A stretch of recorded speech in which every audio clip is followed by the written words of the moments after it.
I'm sorry I can join you for the Marshall Cavendish Education Conference in Singapore today, but I'm glad I can share some ideas through this video.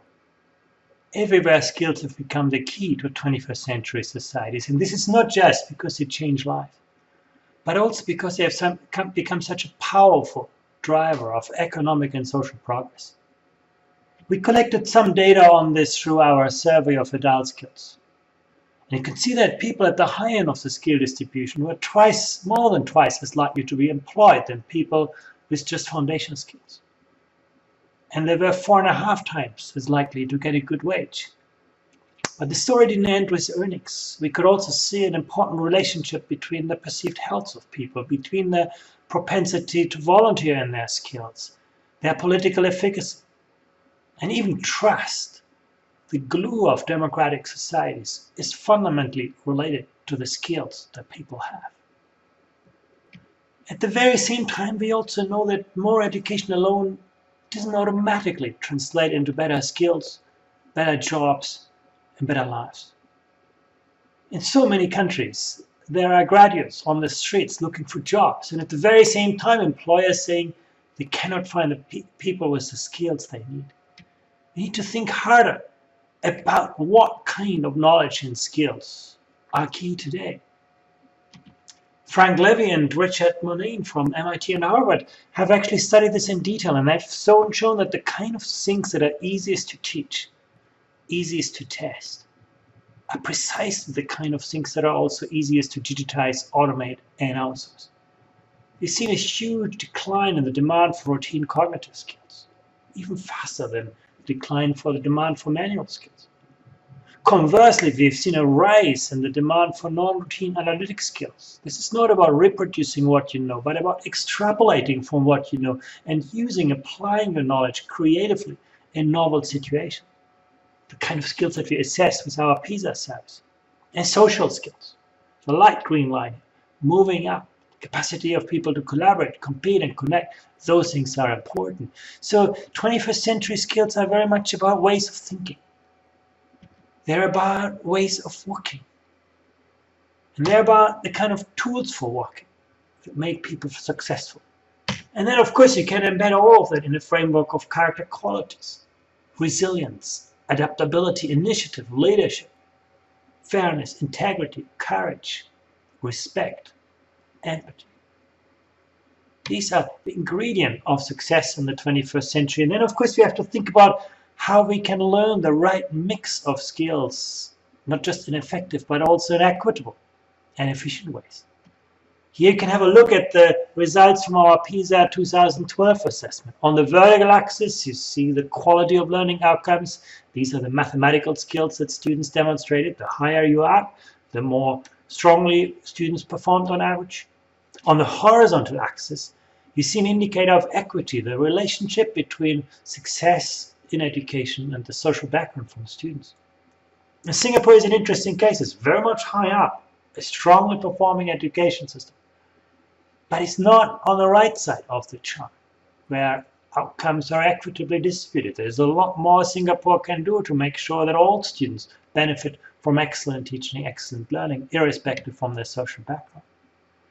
But it's not enough to develop the right skills. Societies also need to extract value from the skills, to transform skills into lives and jobs.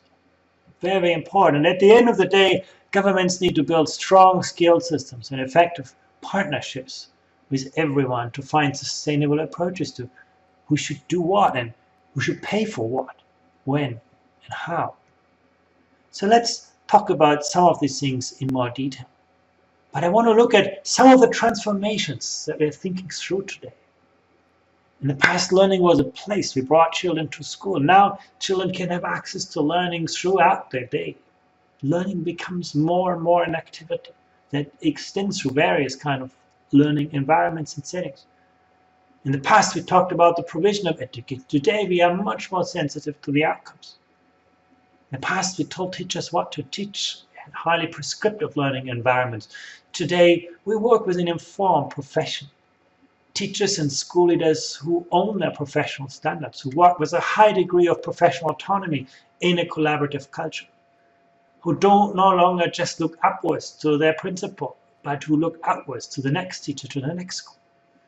We no longer talk about management, we talk about leadership.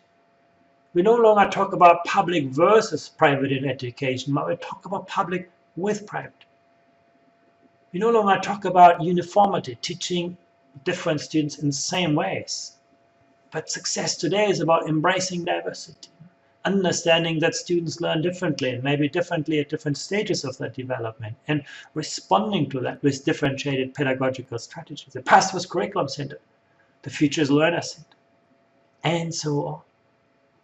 So let's talk about education innovations for the 21st century.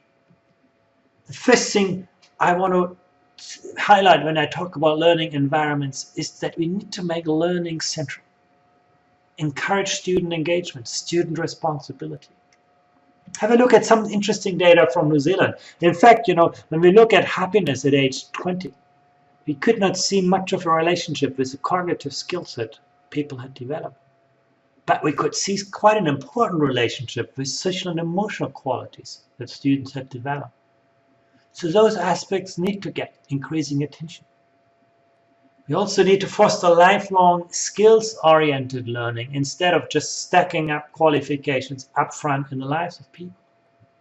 The more people need to respond to changing skill demands, the more they need to be embedded in a culture of lifelong, life-wide learning. And the foundations for this are being laid in school. We need to be acutely sensitive to individual difference. Here's one of the most striking charts that we got from our PISA assessments.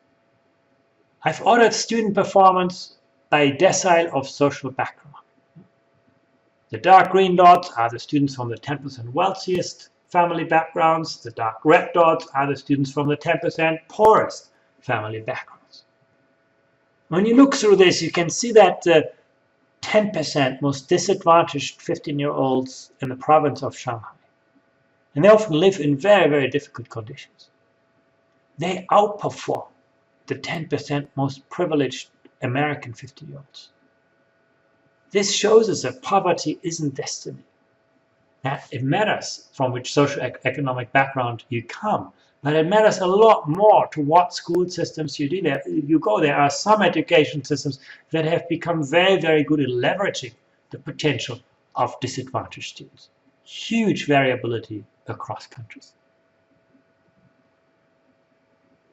We need to sort of provide continual assessment with formative feedback for students, for teachers. And there's always a balance to be struck between a focus on processes and a focus on outcomes. If we don't focus on either, we don't get much. That's pretty clear. If we just focus on the outcomes, but we're not attentive enough to processes, we end up with an environment of external control, uninformed prescription, a pretty much industrial work organization, kind of factory organization. If we just focus on the processes without sufficient attention to the outcomes, well, it does work. Finland is an interesting example, but it relies on the goodwill of people. What success very much today is about, it's combining the focus on processes and the focus on outcomes. This is what integrated quality management, trust, professional work organization are really about. And Singapore is a good example. When you look at the different aspects of quality assurance and school improvement in Singapore, according to our PISA data, Singapore is better on any of those dimensions than the OECD average. Most schools work in an environment of clear expectations. Here we looked at mathematics because that was the focus of the last PISA assessment.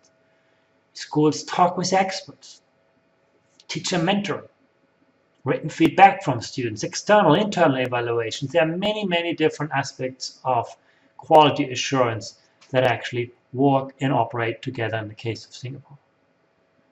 Balancing autonomy and accountability, very important part of modern learning environment. It's not either or, it's integrating the two. And I illustrate this here within a chart again from our PISA survey. In an environment where teachers do not participate in the management of schools, we actually see that the more autonomous schools do worse than the less autonomous schools.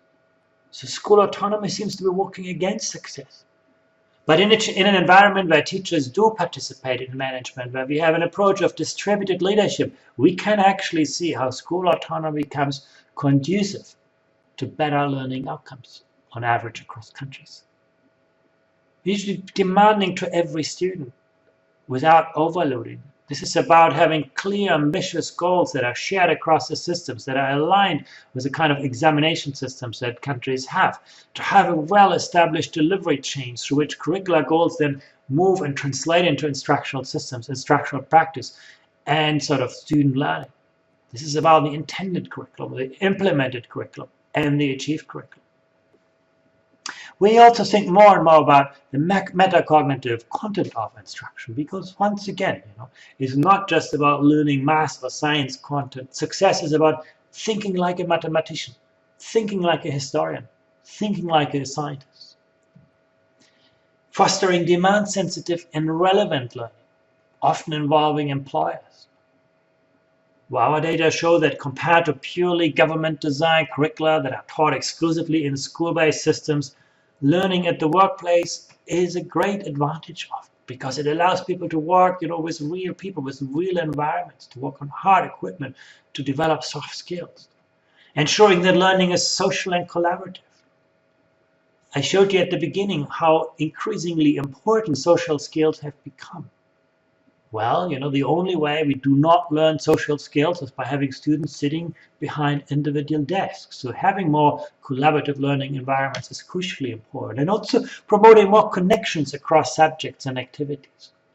Innovation today is rarely about you being great in a very, very narrow field of discipline. Innovation today is very much about connecting the dots where the next innovation is going to come from. Finland has gone very far in this. They have introduced a couple of years ago an almost entirely cross-curricular approach to curriculum.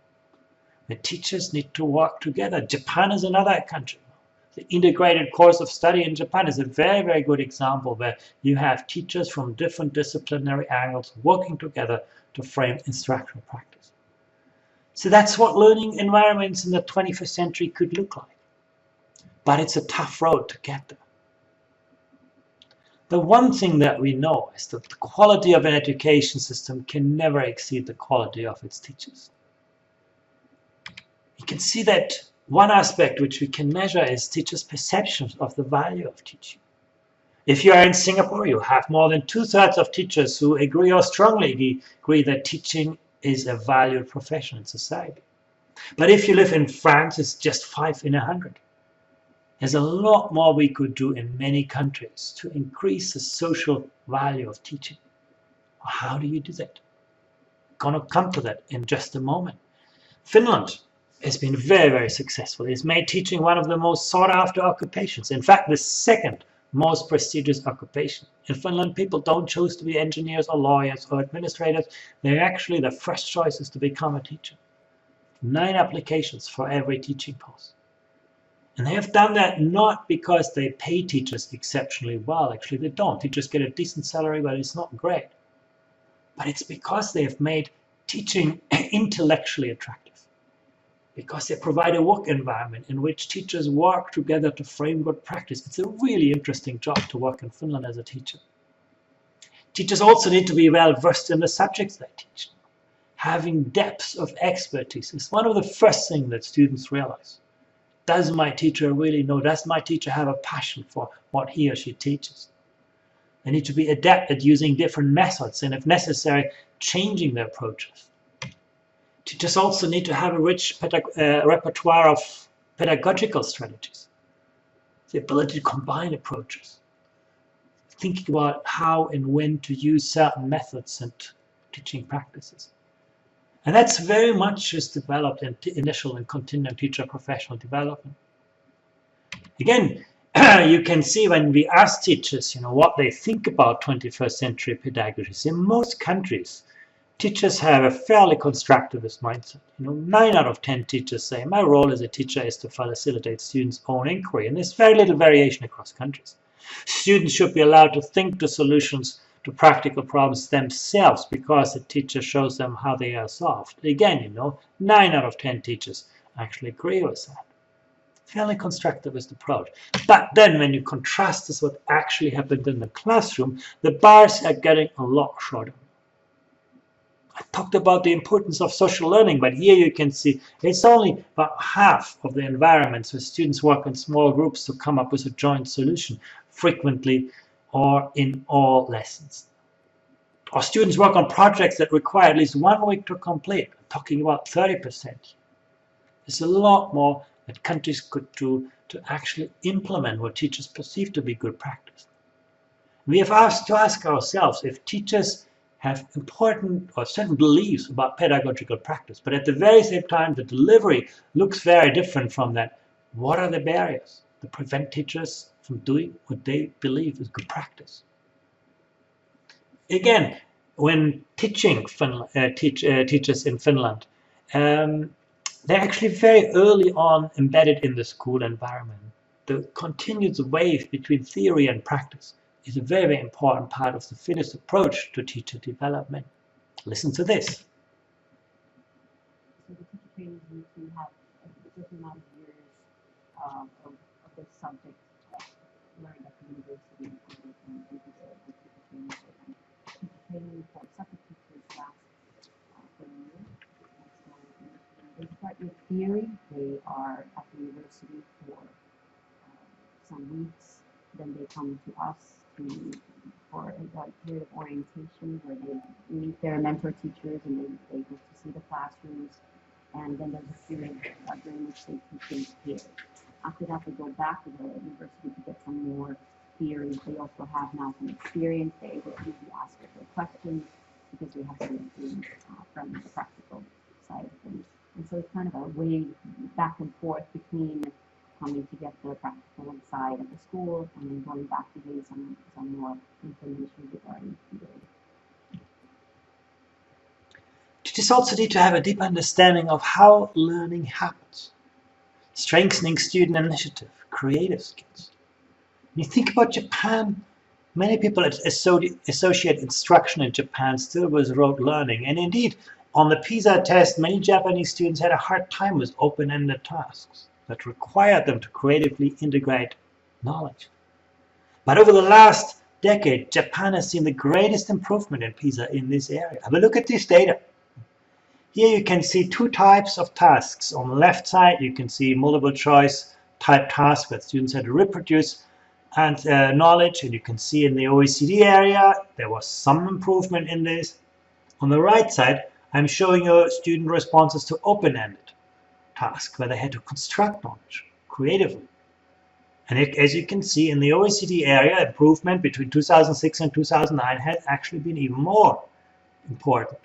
But when you contrast this with Japan, you can see actually how much Japan gained in strengthening creative skills, the capacity of students to construct knowledge in a very short time. The reason I show you this is because it does highlight that we can change instructional practice in a very rapid timescale. Teachers also need to reflect on their practices in order to learn from their experience. I'm always impressed in Sweden when I speak with school principals. They continually challenge their staff. How do we know what we do is working best? Could we test another way of doing it? What do we know about how people in other schools do the same things? How people in other countries do the same things? And also, again, teachers work in highly collaborative ways in high-performing systems, working with other teachers, working with other professionals in the same school or with other schools, in networks of professional communities, and so on. The leadership strategy in Ontario is a great example where that culture was created within less than a decade. And of course, Singapore is a good example. The professional learning communities in Singapore have been highly, highly impressive. Listen to this. To do that, really we get teachers to work together to collaborate and to look at each other's practice in the classroom.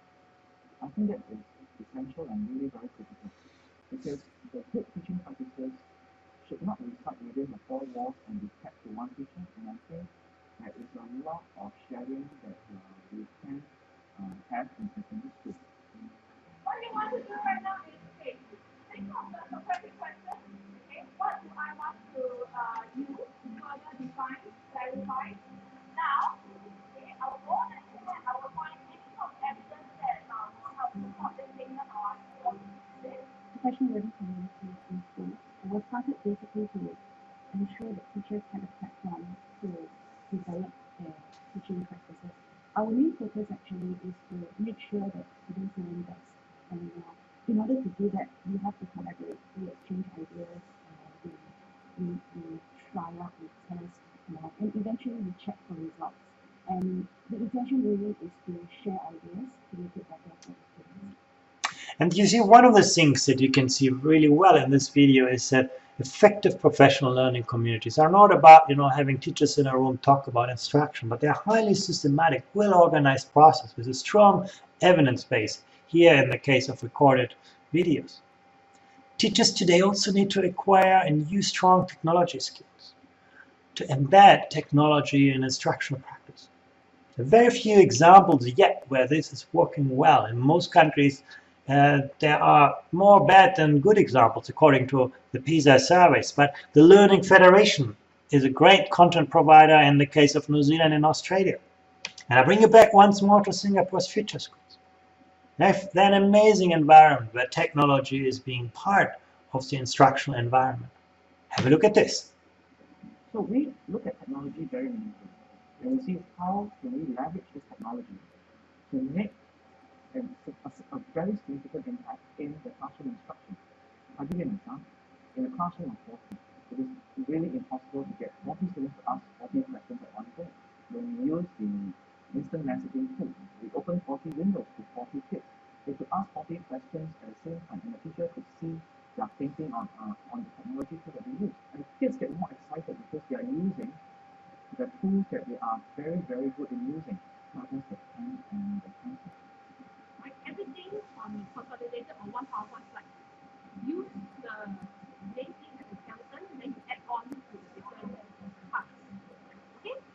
A lot of our younger teachers are coming in. They are a lot more savvy in the use of information communication technology tools. And I see them teaching the more senior teachers how to use those tools effectively. The last point I really want to make is that teachers need a lot of space to design, lead, manage and plan learning environments. And not just alone, but in collaboration with others. And the capacity of students to attract the most talented teachers to the most challenging classrooms and to get great school leaders in hard to teach schools is very important ingredient of the success of education. Few countries do that better, few systems do that better than Shanghai in China. Have a look at this.